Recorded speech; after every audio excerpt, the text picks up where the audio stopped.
Rimette in stretto collegamento la Regione come rappresentante massima delle istituzioni territoriali locali e la stessa Fondazione. Il governatore Luca Zaia ritorna a Caspineda dopo più di 15 anni e anche questo la dice lunga sul nuovo corso che Fondazione Cassamarca ha intrapreso dopo l'addio del presidentissimo Dino De Poli. Spero che questo nuovo corso abbia fortuna, soprattutto per un motivo che è quello di aver già scelto di fare le schede degli immobili, mettere sul mercato gli immobili, fare un po' di ordine, di pulizia e poi valorizzare tutto quello che è il patrimonio artistico di questa fondazione che ha decine se non centinaia di opere d'arte che è giusto che siano di puro e pubblico godimento a favore dei trevigiani e dei cittadini tutti. La presenza in questo palazzo di Zaia rinforza in non poco la posizione di fondazione a cui la Regione, dice il governatore, starà vicino nel suo percorso di riassesto complessivo. Fondazione che deve rimanere autonoma e strettamente legata al territorio.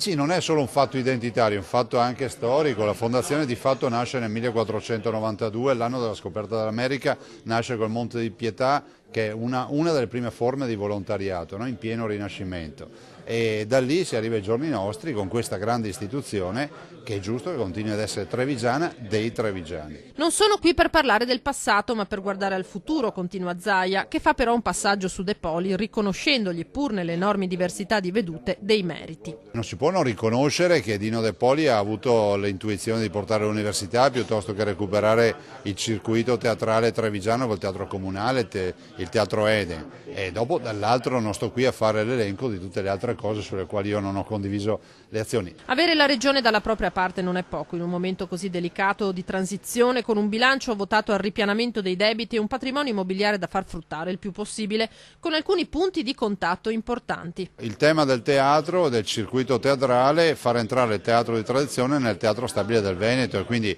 a pieno titolo anche Treviso entrerà nel teatro stabile del Veneto piuttosto che altre dimensioni, ad esempio quella della formazione universitaria nella quale potremmo essere assolutamente a fianco della Fondazione.